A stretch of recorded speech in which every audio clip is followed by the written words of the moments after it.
ಮಳೆಗಾಲದಲ್ಲಿ ಒಣಮೆಣಸಿನ್ಕಾಯಿನ ನಾವು ಒಣಗಿಸೋದು ತುಂಬಾ ಕಷ್ಟ.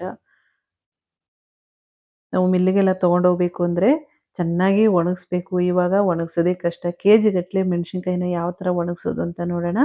Welcome back to my channel. ಇವಾಗ ಮೆಣಸಿನ್ಕಾಯಿ ತಗೊಂಡಿದ್ದೀನಿ. ಎಷ್ಟು ಬೇಕು ಅಷ್ಟು ಒಣಗಿಸ್ಕೋಬಹುದು. ನೋಡಿ ಇವಾಗ ಮುರಿದ್ಬಿಟ್ಟು ತೋರಿಸ್ತಾ ಇದ್ದೀನಿ. ತುಂಬಾ ಮೆತ್ತಗಾಗಿದೆ. ಯಾವ ಥರ ಮುರಿದ್ರೂ ಕೂಡ ಕಟ್ ಆಗಲ್ಲ ಮೆಣಸಿನ್ಕಾಯಿ.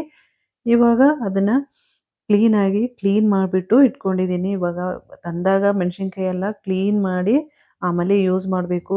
ಅಂಗಡಿಯಿಂದ ತಂದಾಗ ಹಳೆ ಮೆಣಸಿನ್ಕಾಯಿ ಎಲ್ಲ ಹಾಕಿರ್ತಾರೆ. ಅದರಿಂದ ನೋಡಿಕೊಂಡು ತಗೋಬೇಕು. ಇವಾಗ ನೋಡಿ ಎಲ್ಲನೂ ಕೂಡ ನಾನು ತೆಗೆದು ತೋರಿಸ್ತಾ ಇದ್ದೀನಿ.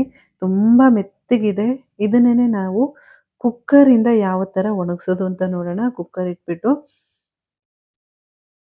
ಒಂದು ಪಾತ್ರೆಯಲ್ಲಿ ಕೂಡ ಒಣಗಿಸ್ಕೋಬೋದು. ಕುಕ್ಕರೇ ಬೇಕು ಅಂತಲೇ ಇಲ್ಲ. ದೊಡ್ಡ ಪಾತ್ರೆ ಇದ್ದರೆ ಅದರಲ್ಲೂ ಕೂಡ ಒಣಗಿಸ್ಕೋಬೋದು. ಇವಾಗ ಮುಚ್ಚಳಕ್ಕೆ ನಾನು ಗ್ಯಾಸ್ಕೆಟ್ ಏನು ಹಾಕೊಳ್ಳೋದಿಲ್ಲ. ಮತ್ತು ವೆಯ್ಟ್ ಕೂಡ ಹಾಕೋಬಾರ್ದು. ಹಾಗೇನೆ ಒಣಗಿಸ್ಕೋಬೇಕು. ಇವಾಗ ಫಸ್ಟು ಕುಕ್ಕರ್ನ ನಾನು ಬಿಸಿ ಮಾಡ್ಕೊಳ್ತಾ ಇದ್ದೀನಿ. ಸ್ವಲ್ಪ ಬಿಸಿ ಆಗಬೇಕು. 10 ನಿಮಿಷ ಬಿಸಿ ಮಾಡ್ಕೋಬೇಕು ಫಸ್ಟು ಕುಕ್ಕರ್ನ. ಆಮೇಲೆ ಅದು ಒಂದು ಸ್ಟ್ಯಾಂಡ್ ಇಟ್ಬಿಟ್ಟು ಒಂದು ಪಾತ್ರೆನ ಇಟ್ಬಿಟ್ಟು ಆಮೇಲೆ ತೋರಿಸ್ತೀನಿ ಯಾವ ಥರ ಮಾಡೋದು ಅಂತ. ಕುಕ್ಕರ್ ಮಾತ್ರ ಚೆನ್ನಾಗಿ ಬಿಸಿ ಆಗಬೇಕು. ಆಮೇಲೆ ಮಾಡ್ಕೊಳಕ್ಕಾಗೋದು. ಇವಾಗ ಕುಕ್ಕರಿಗೆ ನಿಮಗೆ ಕರೆಕ್ಟಾಗಿ ಫಿಟ್ ಆಗುವಂಥ ಒಂದು ಪಾತ್ರೆ ತಗೋಬೇಕು. ಯಾವುದು ಕರೆಕ್ಟಾಗಿ ಕೂರುತ್ತೋ ಆ ಪಾತ್ರೆನ ತಗೊಂಡಿದ್ದೀನಿ. ನೋಡಿ ಈ ಥರ ಪಾತ್ರೆಗೆ ಮೆಣಸಿನ್ಕಾಯಿ ಹಾಕ್ಕೊಳ್ತಾ ಇದ್ದೀನಿ. ಒಂದು ಅರ್ಧ ಮೆಣಸಿನ್ಕಾಯಿನ ಹಾಕ್ಕೊಂಡಿದ್ದೀನಿ. ನಿಮಗೆ ದೊಡ್ಡ ಪಾತ್ರೆ ಹಿಡಿಯುತ್ತೆ ಅಂದರೆ ದೊಡ್ಡ ಪಾತ್ರೆಯಲ್ಲಿ ಕೂಡ ಇಟ್ಟು ಬಿಸಿ ಮಾಡ್ಕೋಬೋದು. ಇಲ್ಲ ಚಿಕ್ಕ ಪಾತ್ರೆಯಲ್ಲಿ ಕೂಡ ಈ ಥರ ಮಾಡ್ಕೋಬೋದು. ಮತ್ತೆ ಒಂದ್ಸರಿ ಆದಮೇಲೆ ಇದೇ ಥರನೇ ಎಲ್ಲನೂ ಕೂಡ ಒಣಗಿಸ್ಕೋಬೇಕು. ಇವಾಗ ನೋಡಿ ಕುಕ್ಕರ್ ಬಿಸಿ ಆಗಿದೆ. ಬಿಸಿ ಆದಮೇಲೆ ಏನು ಮೆಣಸಿನ್ಕಾಯಿನ ನಾನೊಂದು ಪಾತ್ರೆಗೆ ಹಾಕ್ಕೊಂಡಿದ್ದೀನಲ್ಲ ಅದನ್ನು ಕುಕ್ಕರ್ ಒಳಗಡೆ ಇಟ್ಕೊಳ್ತಾ ಇದ್ದೀನಿ. ಕುಕ್ಕರ್ ಒಳಗಡೆ ಇಟ್ಟು 10 ನಿಮಿಷ ಕುಕ್ಕರಲ್ಲಿ ಇಟ್ಬಿಟ್ಟು ಲಿಡ್ ಕ್ಲೋಸ್ ಮಾಡಿಬಿಟ್ಟು ಕಡಿಮೆ ಉರಿಯಲ್ಲಿ ಇಡಬೇಕು. ಹೈ ಫ್ಲೇಮಲ್ಲಿ ಇಡಬಾರ್ದು. ಹೈ ಫ್ಲೇಮಲ್ಲಿ ಇಟ್ಕೊಂಡ್ರೆ ಬೇಗ ಸೀದೋಗುತ್ತೆ. ಇವಾಗ ನೋಡಿ ಅದು ಬಿಸಿ ಆಗ್ತಾ ಇದ್ದಾಗ ಒಂದು ಸ್ಮೆಲ್ ಬರುತ್ತೆ. ಇವಾಗ ಮೆಣಸಿನ್ಕಾಯಿ ಎಲ್ಲ ಹುರಿದಾಗ ಯಾವ ಥರ ಸ್ಮೆಲ್ ಬರುತ್ತೋ ಆ ಥರ ಸ್ಮೆಲ್ ಬರಬೇಕು. ಇದು ಇವಾಗ ಚೆನ್ನಾಗಿ ಬಿಸಿಯಾಗಿದೆ.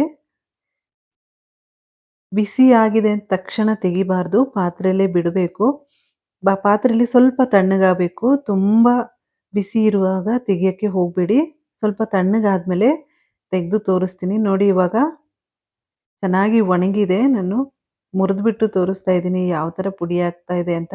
ಇವಾಗ ಪಾತ್ರೆ ಬಿಸಿ ಇರುತ್ತೆ. ನಿಧಾನಕ್ಕೆ ಒಂದು ಬಟ್ಟೆಯಿಂದನೋ ಇಲ್ಲ ಹ್ಯಾಂಡ್ ಗ್ಲೌಸ್ ಆದರೂ ಕೂಡ ಹಾಕ್ಕೊಂಡು ತೆಗಿಬೋದು. ಇವಾಗ ನೋಡಿ ತೋರಿಸ್ತಾ ಇದ್ದೀನಿ.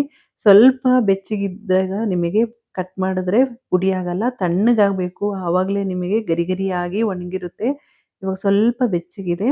ಚೆನ್ನಾಗಿ ತಣ್ಣಗಾದ್ಮೇಲೆ ನಾನು ಮುರಿದು ತೋರಿಸ್ತಾ ಇದ್ದೀನಿ ಯಾವ ಥರ ಪುಡಿ ಆಗುತ್ತೆ ಅಂತ ನೋಡ್ತಾ ಇರ್ಬೋದು. ತುಂಬ ಚೆನ್ನಾಗಿ ಗರಿ ಗರಿಯಾಗಿದೆ. ಎಲ್ಲ ಮೆಣಸಿನ್ಕಾಯಿನೂ ಇದೇ ಥರನೇ ಮಾಡಿಕೊಂಡು ನಾವು ಮಿಲ್ಲಿಗೆ ತಗೊಂಡೋಗ್ಬೋದು. ಪುಡಿ ಮಾಡಿಸ್ಕೋಬೋದು. ತುಂಬ ಈಸಿಯಾಗಿ ಮಾಡ್ಕೋಬೋದು. ಬೇಕಾದ್ರೆ ಟ್ರೈ ಮಾಡಿ ನೋಡಿ. ತುಂಬ ಯೂಸ್ ಆಗುತ್ತೆ. ಈ ವಿಡಿಯೋ ಇಷ್ಟ ಆಗಿದ್ರೆ ಲೈಕ್, ಶೇರ್, ಸಬ್ಸ್ಕ್ರೈಬ್ ಮಾಡ್ಕೊಳ್ಳಿ. ಅಲ್ಲೇ ಪಕ್ಕದಲ್ಲಿರುವ ಬೆಲ್ ಐಕನ್ನ ಕ್ಲಿಕ್ ಮಾಡ್ಕೊಳ್ಳಿ. Thank you.